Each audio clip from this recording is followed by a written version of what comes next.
ನಾನಿವತ್ತು ನಿಮಗೆ ತೋರಿಸ್ತಾ ಇದ್ದೀನಿ ರಾಯಚೂರು ಜಿಲ್ಲೆಯ ಅಮರೇಶ್ವರ ದೇವಸ್ಥಾನ.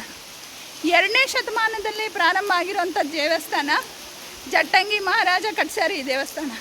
ಭಾಳ ಮಸ್ತ್ ಐತ್ರಿ ಈ ದೇವಸ್ಥಾನದಾಗ. ಅದು ಬೇರೆ ಮಳೆ ಬೇರೆ ಬರಕತ್ತೈತಿ. ಈ ದೇವಸ್ಥಾನದ ವಿಶೇಷ ಏನು ಅಂತ ನನಗೂ ಇನ್ನೂ ಗೊತ್ತಿಲ್ಲ. ಆದ್ರೆ 2ನೇ ಶತಮಾನದ್ದು ಅಂದ ತಕ್ಷಣವೇ ಅದ್ರದ್ದು ವಿಸ್ಮಯನ ನೋಡಬೇಕು ಅಂತ ಬಂದಿದ್ದೀನಿ. ನಿಮ್ಮೆಲ್ಲರಿಗೂ ಈ ದೇವಸ್ಥಾನದ ಸ್ವಲ್ಪ ತುಣುಕನ್ನ ತೋರಿಸ್ತೀನಿ ನೋಡ್ರಿ.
ಇದು ಗಡಿಗೆ ಬಾವಿಗೆ ಹೋಗುವಂಥ ದಾರಿ ಅಂತ ಕ್ಲೋಸ್ ಮಾಡ್ಯಾರ. ನೋಡೋಕೆ ಅವಕಾಶ ಇಲ್ಲ. ಇಷ್ಟು ಮಾತ್ರ ನಾನು ತೋರಿಸ್ಬಲ್ಲೆ.